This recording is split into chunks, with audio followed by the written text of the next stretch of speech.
नमस्कार दोस्तों, मेरे YouTube चैनल पर आपका स्वागत है। आज की कहानी है कामचोर सास और चुगलखोर ननद की ससुर ने लगाई अक्ल ठिकाने। पूरे घर में अजीब सी चुप्पी छाई हुई थी। सुई भी गिरे तो आवाज आए। सब एक दूसरे से नाराज होकर अपने अपने कमरे में पड़े थे। कोई पहल नहीं करना चाह रहा था। सब एक दूसरे से उम्मीदें लगाकर बैठे थे कि वो पहले आए, वो पहले आए। पहले आप के चक्कर में सुबह से शाम हो गई और घर की चुप्पी नहीं भंग हुई। तभी शशिकांत जी उठे और किचन में जाकर सबके लिए चाय बनाई और सबको आवाज़ दी। सबसे पहले अपनी अर्धांगिनी जया जी को आवाज़ लगाई, श्रीमती जी आइए, गर्मा गर्म मसालेदार चाय तैयार है। दूसरी आवाज़ अपनी बहू रागिनी को लगाई, रागिनी बेटा बाहर आओ, आज तुम्हारा काम तुम्हारे बाबूजी ने कर दिया है, जल्दी से आओ वरना चाय ठंडी हो जाएगी। तीसरी आवाज़ अपनी बेटी दिया को लगाई, दी। शशिकांत जी अपनी बेटी दिया को प्यार से दी बुलाते थे। जल्दी से बाहर आओ, आज तुम लोगों के झगड़े ने मुझसे काम करवा लिया, हंसते हुए बोले शशिकांत बाबू। सबसे पहले बहू रागिनी बाहर आई और बोली, बाबूजी आपने चाय क्यों बनाई, मुझे आवाज़ दे देते मैं बना देती। तभी देखा उनकी अर्धांगिनी जया जी और बेटी दिया भी बाहर आ गई। शशिकांत बाबू ने अपनी बहू रागिनी का जवाब देते हुए कनखियों से पत्नी और बेटी की तरफ देखा और बोले, तुम तो हमेशा ही बनाती हो, कभी कभी तो घर की बहू का भी हक बनता है कि कोई और उसे चाय बनाकर पिलाए। लोग बहू को सिर्फ काम करने वाली मशीन या नौकरानी समझते हैं, वहीं बेटी को राजरानी बनाकर रखते हैं और ये भूल जाते हैं कि बहू भी किसी की बेटी है और एक दिन बेटी को भी ब्याह कर ससुराल जाना है। हाँ, आपको तो हमेशा अपनी पत्नी और बेटी में ही खोट नजर आती है, पराए घर से आए बहू में गुड़ ही गुड़ नजर आते हैं। यही श्रीमती जी, यही सोच गलत है आपकी। बेटी अपनी और बहू पराई। बहू को भी अपना मानिए। आप भूल गई कि एक दिन आप भी पराए घर से आई थी और एक दिन आपकी बेटी को भी पराए घर जाना है। उसके बावजूद बहू के साथ गलत व्यवहार करती हैं आप। किसने कहा आपसे बहू के साथ गलत व्यवहार होता है? कहेगा कौन? खुद अपनी आंखों से देखा और महसूस किया है कि आप दोनों माँ बेटी मिलकर किस तरह बहू का जीना हराम किए रहती हैं। वो तो शुक्र मनाइए बहू कभी पलट कर जवाब नहीं देती और बेटे से नहीं लगाती, वरना वो कब का अलग रहने चला गया होता। ये है शशिकांत बाबू, प्राइमरी स्कूल में अध्यापक थे, रिटायर हो चुके हैं। घर में पत्नी जया जी, एक बेटा राघव जिसकी शादी रागिनी से हो चुकी है। राघव भी अपना कोचिंग सेंटर चलाता है। बेटी दिया सो भी पढ़ रही है। अच्छा खाता पीता परिवार है। रागिनी भी पढ़ी लिखी और कामकाज में होशियार है, लेकिन माँ बेटी मिलकर उसका जीना मुहाल किए रहती हैं।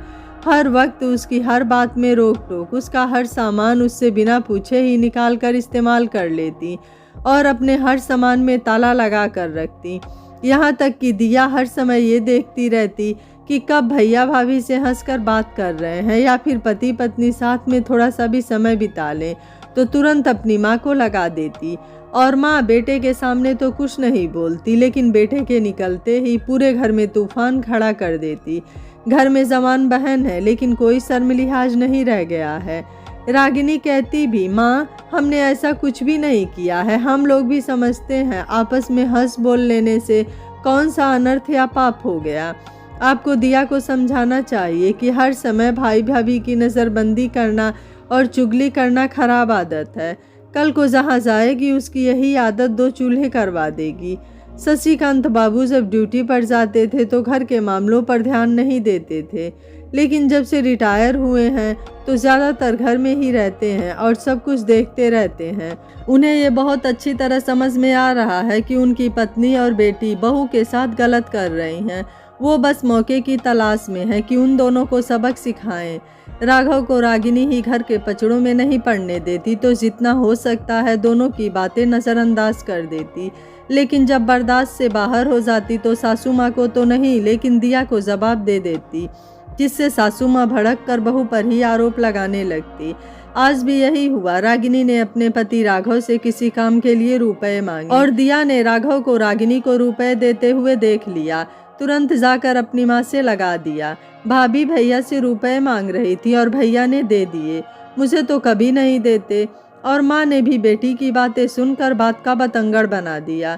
तुम्हें घर में रहकर रुपए पैसे की क्या ज़रूरत है जो मेरे बेटे से अकेले में मांग रही थी? मायके वाले को भेजने होंगे। माँ जी, वो आपके बेटे और दिया तुम्हारे भाई मेरे पति भी हैं। अगर मैंने उनसे अपनी ज़रूरत के लिए रुपए मांगे तो ये मेरा हक है। आपको और दिया को ज़रूरत होती है तो आप लोग भी लेती हो, तब तो मैं कभी हस्तक्षेप नहीं करती। दिया, तुम्हारे भैया तुम्हें हर मौके पर गिफ्ट और रुपए देते हैं और माँ जी, आपका बेटा अपनी हर महीने की पूरी सैलरी आपके हाथ में रख देता है, तब तो मैंने कभी कुछ नहीं कहा। चाहूँ तो मैं भी उन्हें रोक सकती हूँ, लेकिन मैं कभी कुछ नहीं कहती। लेकिन अगर आप लोग इसी तरह से मेरी हर बात में हस्तक्षेप करते रहें तो मजबूरन मुझे ऐसा करना पड़ेगा। तुम्हारी इतनी हिम्मत कि तुम हम माँ बेटी को इस तरह सुनाओगी? मेरा बेटा है इसलिए हमारा तो पूरा हक है, लेकिन तुम्हारा कोई हक नहीं है। आपके कहने से कोई हक नहीं है मेरा। शादी करके आई हूँ इस घर में। इसी तरह से बहसबाजी से बात बढ़ती चली गई और जया जी और दिया दोनों ने गलती रागिनी को ही दी। जया जी गलत होते हुए भी रागिनी से उम्मीद कर रही थी कि वो आकर दोनों माँ बेटी से माफ़ी मांगे, लेकिन आज रागिनी भी अड़ गई थी कि जब गलती उसकी नहीं है तो माफ़ी नहीं मांगेगी। रागिनी अपने कमरे में चली गई और जया जी दिया अपने कमरे में चली गई। पूरे घर में बिल्कुल सन्नाटा फैल गया। शशिकांत जी उस समय बाजार गए हुए थे और घर में घुसते ही समझ गए कि आज घर में कुछ जरूर हुआ है, तभी इतनी ज़्यादा चुप्पी है और कोई दिखाई नहीं पड़ रहा है। उन्होंने सबसे पहले चाय बनाई और सबको आवाज़ लगाई। उन्हें अच्छे से पता था कि क्या हुआ होगा, लेकिन फिर भी उन्होंने पूछना उचित समझा। जया और दिया ने पूरी गलती रागिनी की ही दी, लेकिन वो जानते थे कि क्या हुआ होगा, इसलिए उन्होंने सबसे पहले अपनी पत्नी और बेटी को ही समझाया। श्रीमती जी, कैसी अनपढ़ों वाली बातें करती हो? पति की कमाई पर पत्नी का कोई हक नहीं है? आपका मेरी कमाई पर कोई हक नहीं है क्या? फिर बहू का क्यों नहीं है? उसने अगर अपनी ज़रूरत के लिए कुछ रुपए मांग लिए तो कौन सी आफत टूट पड़ी? बेटा हर महीने पूरी तनख्वाह लाकर आपके हाथ पर रखता है। बहू चाहे तो वो अपने हाथ में रखे, लेकिन उसने ऐसा कभी नहीं किया। आपको याद नहीं होगा, लेकिन मैं याद दिला देता हूँ। मैं अपनी तनख्वाह में से हर महीने अपने माँ बाबूजी को 1000 रुपये भेजता था, लेकिन आपको वो भी पसंद नहीं आता था। एक गलती उस समय की थी, एक बेटे को अपने माता पिता की जिम्मेदारी नहीं निभाने देने की, और दूसरी गलती आज कर रही हैं, बहू से ये कहकर कि उसका अपने पति की कमाई पर कोई हक नहीं। कहीं ऐसा ना हो कल जो आपने किया वही आपके साथ हो। उस समय आपने अपने स्वार्थ के लिए मुझे अपने माता पिता से दूर कर दिया, आज बहू आपको अपने बेटे से दूर कर दे, क्योंकि जो आप दोनों उसके साथ कर रही हैं वो सरासर गलत है। दी, तुम दोनों गलत हरकतों में एक दूसरे का साथ देती हो। तुम्हें अभी भी ये बात समझ में नहीं आ रही है, लेकिन जब ससुराल जाओगी तब समझ में आएगा। कल को जब माता पिता नहीं रहेंगे तो मायके आने को तरस जाओगी, क्योंकि अपनी हरकतों से भाई भाभी के दिलों में तो जगह बना नहीं पाओगी। गलती तुम दोनों की है, रागिनी की नहीं, इसलिए समय रहते सुधर जाओ। शशिकांत जी की बातें सुनकर जया जी और दिया को अपनी गलती का एहसास हुआ। आगे से कभी इस तरह की हरकतें ना करने का वादा किया। दिया ने अपनी भाभी रागिनी से माफ़ी मांगी। रागिनी ने भी बिना किसी गिले शिकवे के अपनी सासू माँ और ननद को दिल से माफ़ कर दिया, क्योंकि वो अपने घर को जोड़कर रखना चाहती है। वो तो बात अपने अधिकारों की थी, तो बोलना बहुत ज़रूरी था, वरना कोई कभी समझता नहीं। शशिकांत जी भी अपनी बातों का सही असर होते देख खुश और संतुष्ट हो गए और घर में खुशहाली आ गई। श्रीकांत जी सोच रहे थे, अगर समय रहते घर के बड़े बुजुर्ग सही फैसले लें तो घर में सुख शांति बनी रहती है, अन्यथा परिवार में दरार पड़ते देर नहीं लगती है। आपको शशिकांत जी का फैसला कैसा लगा? आप मुझे अपनी राय कमेंट बॉक्स में ज़रूर दीजिएगा। वीडियो पसंद आया है तो वीडियो को लाइक शेयर एंड चैनल को सब्सक्राइब कर लीजिएगा। Thank you for watching. मिलते हैं अगली कहानी में।